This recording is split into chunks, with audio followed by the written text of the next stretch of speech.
ጤና ይስጥልን። ይህ ባና ሚዲያ ነው። ከባና ሚዲያ ለዛሬ ያዝናቸው ዘገባዎች አሁን ማስደመጥ ጀመርን። አበይት ነጥቦቹን በቅድሚያ የስልጣን ዘመናቸው ከ21 ቀን በኋላ የሚያበቃው የትግራይ ጊዜያዊ አስተዳደር ፕሬዝዳንት ሌተናል ጀነራል ታደሰ ወረደ በሌላ ሊተኩ ነው ተብሏል። ፕሬዝዳንት ታደሰ ወረደ ከመቀሌ ውጪ ጉብኝት እያደረጉ ስለመሆናቸውም እናስደምጣቸዋለን። የህዋቱ ሰው አማኑኤል አሰፋ ህዋትን ወደ አዲስ አበባ መድረክ ለመመለስ በድብቅ ከአብይ አህመድ ጋር ተገናኝተዋል እየተባለ ነው። አጣርተን ያገኘነው መረጃ እነግራችኋለን። ከኢትዮጵያ የተነሳች ስትራቴጂክ ድሮን በሱዳን መሬት ላይ መውደቋን የሱዳን ሚዲያዎች ዘግበዋል። አኪችን የተሰኘችው የድሮን አይነት በሱዳን አየር ኃይል ተመታ መውደቋን የሚያሳይ ምስል ተሰራጭቷል።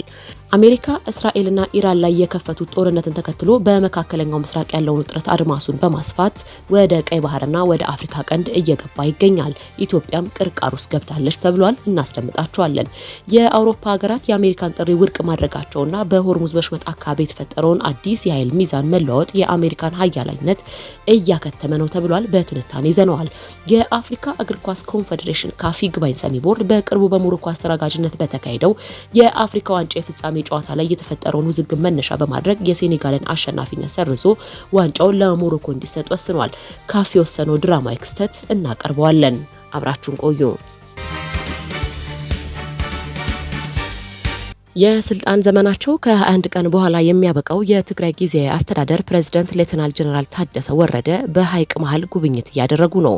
መጋቢት 2 ቀን 2017 ዓ.ም አቶ ጌታቸው ረዳ አዲስ አበባ ማቅናታቸውን ተከትሎ ህወሓት ከፌዴራል መንግስት ተደራድሮ ሌተናል ጀነራል ታደሰ ወረደን የጊዜያዊ አስተዳደሩ ፕሬዝዳንት ማድረጉ ይታወቃል። የፕሬዝዳንት ታደሰ ወረደ የስልጣን ዘመን ከ21 ቀን በኋላ ያበቃል ተብሎ የሚጠበቅ ሲሆን የፕሬዝዳንትነት ስልጣንም በህወሓት ሰው ይተካል ተብሏል። ባና ሚዲያ ባገኘችው መረጃ ህወሓት የጊዜያዊ አስተዳደር መዋቅር በህወሓት ሰዎች እንዲያግዝ ግፊት ስታደርግ ቆይታለች። በቅርቡም በትግራይ ፍርድ ቤትና በትግራይ ቴሌቪዥን የአመራር ለውጥ በማድረግ በህወሓት ሰዎች እንዲያዝ ማድረጓ አይዘነጋም። አሁን ደግሞ የፕሬዝዳንትነት ቦታውን ለምክትል ፕሬዝዳንት አቶ አማኑኤል አሰፋ እንደሚሰጥ አውራምባ ታይምስ ዘግበዋል። እንደ ሚዲያው ዘገባ ህወሓት ቀጣዩ የትግራይ ፕሬዝዳንት እንዲሆኑ አማኑኤል አሰፋን እጩ አድርጋ ማቅረቧንና መጋቢት 30 የስልጣን ማብቂያ ቀን እየተጠባበቀች እንደሆነ ዘግበዋል። የህወሓቱ ሰው አቶ አማኑኤል አሰፋም የቅርብ ወዳጃቸው ከሆኑት ከአብይ ጋር ቅርበት አላቸው ከተባሉ ባለሀብት ጋር እየተገናኙ ህወሓትን ወደ አዲስ አበባ መድረክ ለመመለስ እየሰሩ ነው ሲልም ዘግበዋል። አቶ አማኑኤል አሰፋ በዚህ ዙሪያ በይፋ የፌስቡክ ገጻቸው ከዛራ ሚዲያ ጋር ባደረጉት ቆይታ በሰጡት ምላሽ አውራምባ ታይምስ ላይ ስለ እኔ ያስተላለፈው መረጃ ፍጹም ስህተት ነው ብለዋል። ስለማንኛውም ሰው የሚመለከት መረጃ ወይም ዜናን ለመስራት እውነታውን ከባለቤቱ ጠይቆ ማረጋገጥ እና ህጋዊ ግዴታ መሆኑን ለአንድ አንጋፋ ጋዜጠኛ ማስታወስ የሚያስፈልግ አይመስለኝም። ለማንኛውም አሁን የተሰራጨው መረጃ አላማው ምንም ይሁን ምን ስለ ኃላፊነት ምደባም ሆነ ከሸዋ ጋር ስለተደረገ ንግግር እኔን በተመለከተ አግኝቼዋለሁ ያልከው መረጃ ነጭ ውሸት ነው በማለት ሚዲያውን ተችተዋል። በብሔራዊ መከታ ውስጥ አባል ነኝ። በዚህ መድረክ ፕሬዝዳንት ታደሰ ወረደን ለማውረድ ይሁን ሌላ ሹመት ለመስጠት የተደረገ ውይይት የለም ብለዋል። የትግራይ ሰራዊትና አዛዥ ጀነራል ብርሃነ ወዲ መድህን እንዲሆን ተመዟል የተባለውም ነጭ ውሸት ነው ሲሉ ተደምጠዋል። እንደ አጋጣሚ ሆነው በአዲስ አበባ የትግራይ ተወላጅ ሁን የሌላ ብሔር የምትቀራረበው ባለሀብት የለኝም ያሉት አቶ አማኑኤል በድብቅ ከአብይ ጋር ተነጋግሯል የሚባለውን አስተባብለዋል። ፕሬዝዳንት ታደሰ ወረደ በዚህ ዙሪያ ቁርጥ ያለ መልስ ባይሰጡም አሁን መደበኛ ስራቸውን እየሰሩ ይገኛሉ። ዛሬ መጋቢት 9 2018 ዓ.ም በትግራይ ምስራቃዊ ዞን ልዩ ስሙ ሐይቅ መስሃል ጉብኝት እያደረጉ መሆናቸው ታውቋል። በህወሓትና ፌዴራል መንግስት መካከል በተፈረመው የፕሪቶሪያው ስምምነት በትግራይ ምርጫ የተቋቋመው መንግስት ፈርሶ አካታች ጊዜ አስተዳደር እንዲመሰረት የህወሓትን የሽብርተኝነት ፍረጃ እንዲነሳና ተፈራራሚ ወገኖች እርስ በርሳቸው እውቅና እንዲሰጣጡ የሚል ይገኝበታል። ስምምነቱን ተከትሎ በትግራይ ጊዜያዊ አስተዳደር የተመሰረተ ቢሆንም የህወሓት እውቅና ግን እስካሁን አልተመለሰም። ይባስ ብሎ የአብይ አህመድ አስተዳደር በምርጫ ቦርድ አማካይነት ህወሓትን ከናካቴው እንዲሰረዝ አድርጎታል።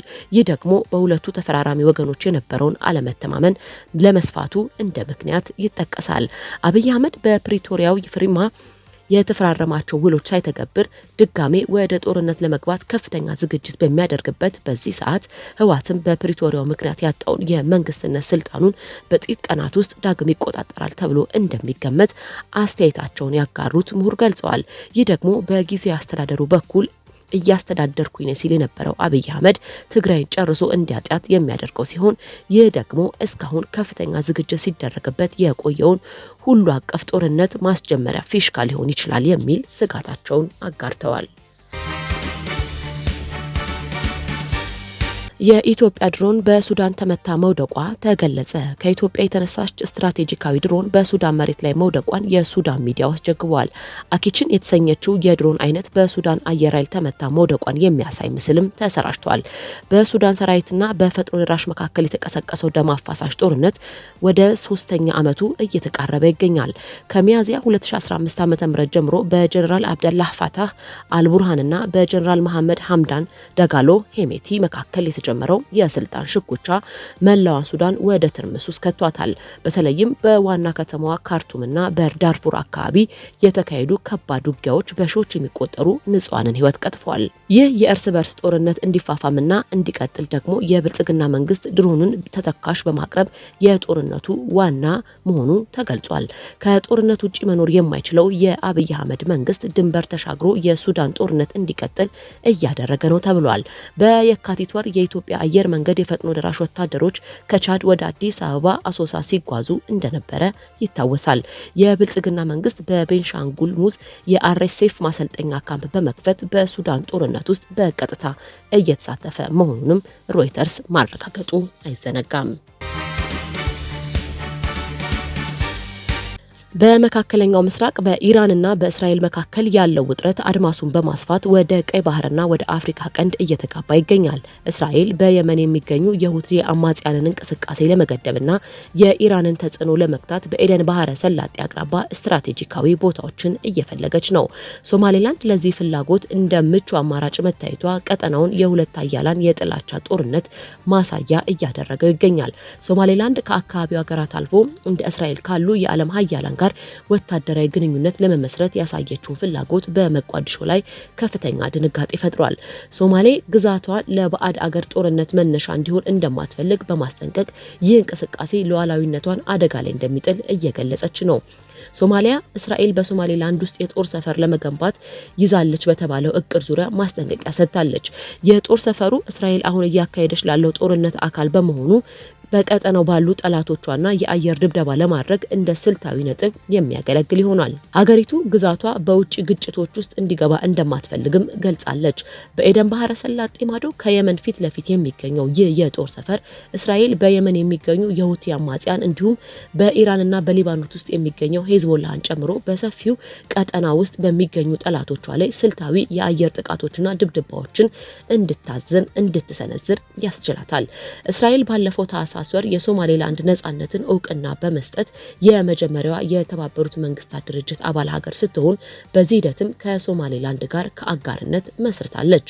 የሶማሌላንድ ባለስልጣናት በየካቲት ወር መጀመሪያ ላይ እስራኤል በግዛታቸው ላይ ወታደራዊ ሰፈርን ልትመሰርት የምትችልበትን እድል ውድቅ ማድረግ እንደማይችሉ ተናግረዋል። የሶማሌላንድ እውቅና ለመስጠት ፈቃደኛ ያልሆነችው ሶማሌ እስካሁን ያሉትን እነዚህ ሁኔታዎች በስጋት ስትከታተል ቆይታለች። በአፍሪካ ቀንድ ዋና ተደማጭና ታማኝ የነበረችው ኢትዮጵያ አሁን ላይ ተሰሚነቷን እያጣች ትገኛለች። የኢትዮጵያ ጠቅላይ ሚኒስትር አብይ አህመድ ከሶማሌላንድ ጋር የተፈራረሙት የመግባቢያ ስምምነት ቀጠናውን በከፍተኛ ሁኔታ ማወኩ ይታወሳል። ኢትዮጵያ በሶማሌላንድ በኩል ለባህር በርና ለወታደራዊ የባህር ኃይል መቋቋሚያ የምትጠቀምበትን እድል ለማግኘት የያዘችው ይህ እቅድ ሶማሊያ ሉዓላዊነትን ይጥሳል በሚል ከኢትዮጵያ ጋር ዲፕሎማሲያዊ ቀውስ ውስጥ እንድትገባ አድርጓታል። በዚህም የሶማሊያ ስምምነቱን በመቃወም ከኢትዮጵያ ጋር የነበራትን የዲፕሎማሲ ግንኙነት በመቀነሷ የኢትዮጵያ ተጽዕኖ በቀጠናው ላይ እንዲቀንስ አድርጓል። ስምምነቱ ግብጽን፣ ሶማሊያንና ሌሎች የአረብ ሊግ አባል ሀገራትን ባሳተፈ መልኩ የኢትዮጵያ ተቋሚዎች እንዲበራከቱ አድርጓል። በተለይም በሶማሊያ ግዛት ውስጥ የግብጽ ወታደራዊ መገኘት በኢትዮጵያ ላይ የተቃጣ ስጋት ሆኗል። ጉዳዩን ወደ ግጭት እንዲያመራ የተደረገው የቱርክ ድርድር ኢትዮጵያ በሶማሊያ የባህር በር ለማግኘት የነበራትን ፍላጎት በአቋራጭ ለማሳካት የነበረውን እንቅስቃሴ በእጅጉ አዳክሞታል። ኢትዮጵያ የሶማሊያ ሉዓላዊነት በመጣሷ ምክንያት በዓለም አቀፍ መድረክ ያላትን ተቀባይነት እንዲሸረሽር አድርጓል። በአሁኑ ወቅት እስራኤል፣ ሌሎች ሀያል ሀገራትና በሶማሌላንድ ቀልባቸውን ሲጥሉ ኢትዮጵያ ቀደም ሲል የጀመረችውን እንቅስቃሴ ከትላልቅ ሀገራት ስልታዊ ፍላጎት ጋር በመጋጨቱ ሀገሪቱ በቀጠናው ያላትን የጂኦፖለቲካዊ ሚና እንድታጣ እንዳደረጋት ተንታኞች ገልጸዋል። የአውሮፓ ሀገራት የአሜሪካን ጥሪ ውድቅ ማድረጋቸውና በሆርሙዝ ወሽመጥ አካባቢ የተፈጠረው አዲስ የኃይል ሚዛን መለወጥ የአሜሪካን ሀያልነት እየከሰመ እየመጣ መሆኑ ማሳያ ነው ተባለ።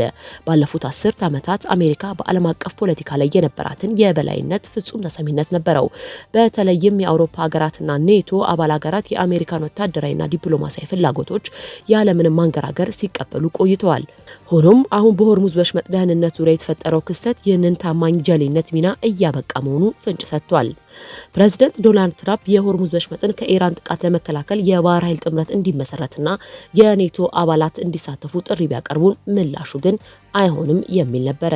እንደ ጀርመን፣ ስፔንና ፖላንድ ያሉ ሀገራት ወታደራዊ መርከቦችን ላለመላክ መወሰናቸው አውሮፓ ከአሜሪካ የጦርነት ፍላጎቷ ራሷን እያራቀች መሆኑን ያሳያል። ፕሬዝዳንት ዶናልድ ትራምፕ የኔቶ አጋሮችና ሌሎች የአሜሪካ ወዳጆች በኢራን ጦርነት ውስጥ መሳተፍ እንደማይፈልጉ እንደተነገራቸው በመግለጽ ትችት ሰንዝረዋል። ትራምፕ በራሳቸው የማህበራዊ ትስስር ገጽ ትሩዝ ሶሻል ላይ ባሰፈሩ ጽሑፍ ከእንግዲህ የኔቶ ሀገራትን እርዳታ አንፈልግም፣ አንሻም፣ ደግሞ መቼም ቢሆን ፈልገነው አናውቅም ብለዋል። አንድ የአሜሪካ ከፍተኛ የጸረ ሽብር ባለስልጣንም ኢራን በሀገራችን ላይ የደቀነችው ምንም አይነት አፋጣኝ ስጋት አልነበረም በማለት አሁን ካለው ጦርነት ጋር በተያያዘ ከስልጣናቸው ለቀዋል። ይህ ውሳኔ አሜሪካ በፈለገችው ጊዜ የዓለም ፖሊስ ሆና የምታዝበት ዘመን ማለፉን የሚያሳይ ትልቅ ዲፕሎማሲያዊ ሽንፈት ነው። ኢራን በሆርሙዝ ወሽመጥ ላይ ያላትን ጂኦግራፊያዊ አቀማመጥና ያሳየችውን ወታደራዊ ጽናት አሜሪካ በቀጠናው ያላትን ሀያልነት የበላይነት ፈትኖታል። አሜሪካ የማይበገሩ የምትላቸው የጦር መሳሪያዎቿና የባህር ኃይሏ በኢራን ድሮኖች ላይ፣ ሚሳኤሎች ላይ ስጋት ውስጥ መውደቃቸው በዓለም ዙሪያ የአሜሪካንን ሀያልነት ጥያቄ ውስጥ ከቶታል። አውሮፓውያን ይህን ውርደት በመመልከታቸው በውድቀት ላይ ሀያል ሀገር አብረው መስመጥ እንደሌለባቸው የተረዱ ይመስላል። አውሮፓውያን ይህንን ውርደት በመመልከታቸው በውድቀት ላይ ሀያል ሀገር አብረው መስመጥ እንደሌለባቸው የተረዱ ይመስላል። አሜሪካ በዲሞክራሲያዊና በሰብአዊ መብት ስም በሊቢያ በኢራቅና በአፍጋኒስታን ያካሄደቻቸው ጦርነቶች ውጤታቸው ጥፋትና የሀገራቱን የተፈጥሮ ሀብት መመዝበር ብቻ መሆኑ አሁን ላይ ለዓለም ግልጽ ሆኗል።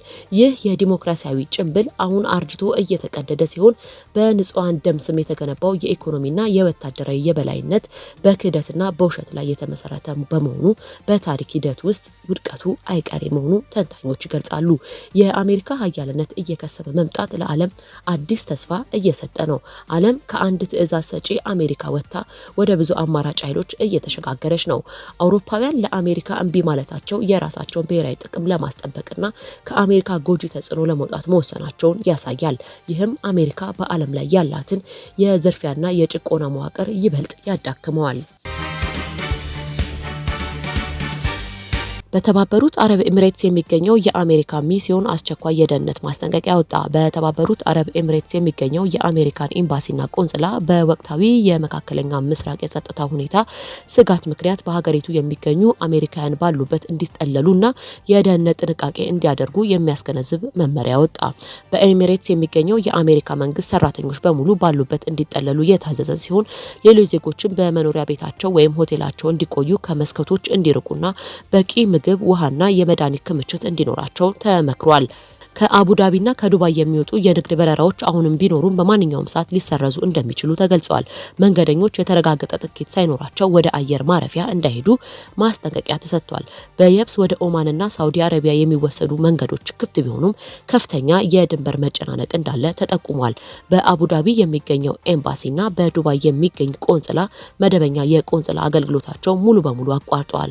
ሆኖም ፓስፖርት ለሌላቸው ዜጎች ውስን የአስቸኳይ ጊዜ አገልግሎት በኢሜል ጥንቃቄ መሰረት እንደሚሰጥ ተገልጿል። የተባበሩት አረብ ኤሚሬትስ ባለስልጣናት ያልተረጋገጡ መረጃዎችና ወሬዎች በሶሻል ሚዲያ ማሰራጨት እንዲሁም የሚሳኤል ወይም የድሮን ጥቃት ምስሎች መቅረጽና ማጋራት በሕግ እንደሚያስቀጣ በድጋሚ አስታውቀዋል። ፕሬዝዳንት ትራምፕና የውጭ ጉዳይ ሚኒስትር ማክሮን ሩቢ ለአሜሪካውያን ደህንነት ቅድሚያ እንደሚሰጡና ሁኔታውን በቅርበት እየተከታተሉ መሆኑንም መግለጫው ጠቅሷል።